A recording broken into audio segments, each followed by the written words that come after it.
Okay, now that we had a quick overview of Kali Linux, I want to spend some time talking about the Linux terminal.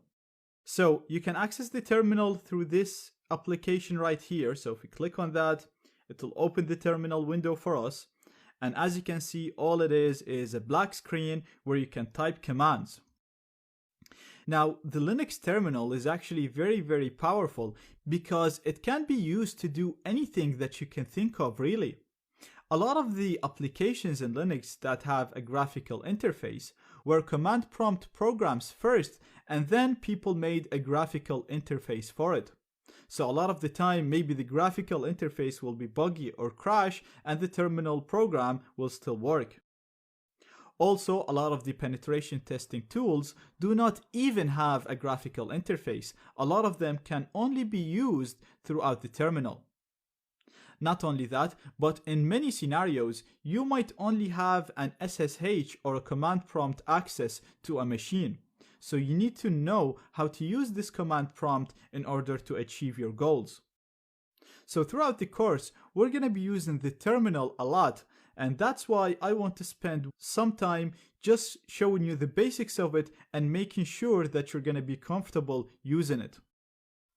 Now, the basic idea is you type a command and the result will be displayed for you on screen. So let's have a look on a very, very simple command, which is pwd. Now this command prints the current working directory, hence the name pwd. So if I hit enter, you can see it's printing /root, which means right now I am in the root directory.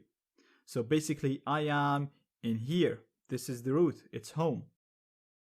So if I do ls, which is a command to list all the directories and files in the current working directory, we should get all of these directories that we see in here.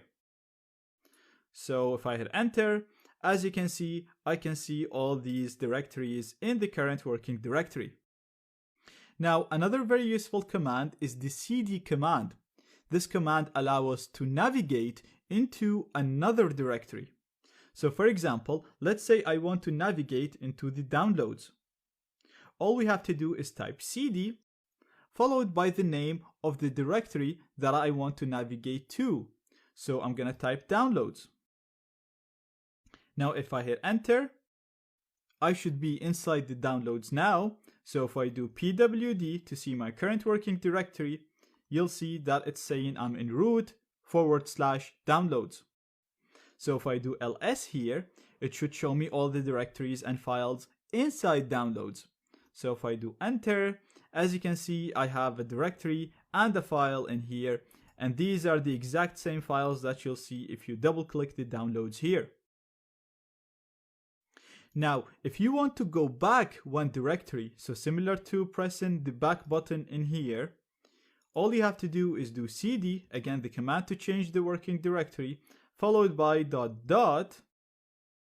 And now if I do pwd, you'll see I'm back in root. And if I do ls, you'll see all the directories and files in root.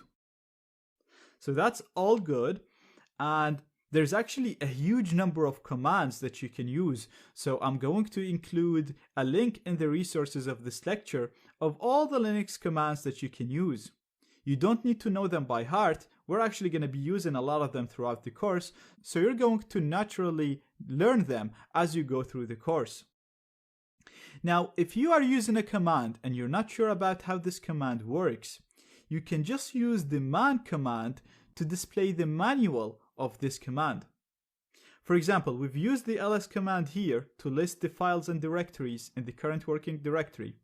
But if I do man followed by ls, this basically means I'm requesting the manual of ls. So I'm asking, how can I use the ls command? So if I hit enter, you'll see I'll get a screen similar to a text file. And basically it's giving me a lot of information on how to use the ls command. So you can see that it's telling us that this command will list the directory contents. You can see the way it works by typing ls followed by the options, followed by a file if you want to run it on a file. You can see a longer description of the command. And then you can see all the options and the arguments that we can use with this command. Now, in Linux, most of the time, the options will always follow the same syntax. So you either use dash letter or dash dash a word to specify the argument. For example, in here, the dash a and dash dash all will ignore entries starting with dot. So if you keep going down in here, you'll see all the options and arguments you can use with the ls command. And we have another example here. We have the dash l, which means it's going to use a long listing format, which will display more information about the files in the current working directory.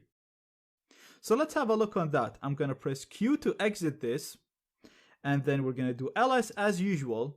And since we read the manual, we know we can do dash L to see more information about the files. And if I hit enter now, you can see I'm still getting the same directories, but it's also showing me the permissions, the users, the date created, and so on. So you can use the man command on any command you want, not only on the ls. So you can use it on the pwd, you can use it on the cd, or any other command, and it'll show you full description or the manual page of how to use this command. Now, I'm going to clear the screen by typing clear. And the next thing that I want to show you is the dash dash help. So this is something that you can use again in almost all commands and all programs in Linux. So you can just type the program name or the command name followed by dash dash help. As you might think, this will show you a help message telling you what this command is or what this program is, the arguments that it takes, how to use these arguments, and examples at the bottom. Now, another useful thing with the terminal, so I'm going to clear this again, is the arrows. So you can press up to go up to see all the commands that we executed before, and again you can go down to navigate between the commands that you executed previously. You can also use the tab for autocomplete. So again, let's do ls, and you can see all the files, and let's say we want to go into documents. So we can do cd followed by documents. You can type documents, or if you're lazy like me, you can just do doc and press tab, and as you can see, it's automatically completing the rest of the word for me. So this is something that comes very, very handy when you're using the terminal for a long time.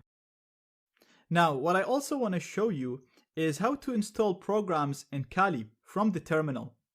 So first I'm going to clear this. And the first thing that you want to do is update the sources where Kali can search and download programs from. So we're going to do apt-get update. Now, apt-get is the name of the application that allows us to download and install programs. And we're saying update because I'm saying that I want you to update the list of all the programs that I can install. So I'm going to hit enter. And you want to make sure that you have internet connection when running this. And as you can see, it's telling me that it's done. And now we can go ahead and start installing applications.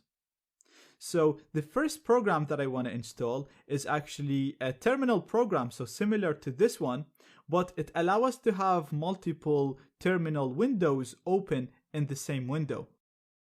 So in order to install a program through the command line, we're going to do apt-get, which is again the name of the program that allows us to install programs on the system. We're going to say that I want to install, and the program that I want to install is called Terminator.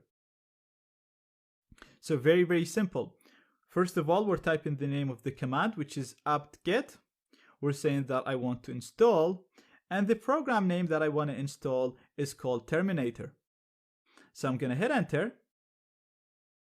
And this is going to download and install Terminator for me. So you can use the same command to install any program that you want. You just need to replace Terminator with the name of the program that you want to install. Now, I've already downloaded and installed this before, so it didn't ask me to confirm. But if you're running this for the first time, it might ask you to confirm whether or not you actually want to install this program. So all you'd have to do is press Y from the keyboard and hit enter. Now, as you can see, it's done. So if I go to my all applications in here and just type Terminator, you can see that I have it here. So I'm actually going to drag it and put it in my dock so I can access it easily in the future. So now I can just click it in here and that will open Terminator for me. Now this is another application that allow me to run commands. So it's exactly the same as this. So again, I can do ls and pwd. The only difference is with this one, I can actually right click and click on split horizontally, for example. And this will split the same screen into two screens where I can run commands at the same time. So I can have some commands in here and I can run commands in here. And then I can even split this more if I want, again, vertically or horizontally. And as you can see, I can have as many terminal windows as I want. And this will be very helpful in the future when we'll be running a number of programs and a number of commands at the same time.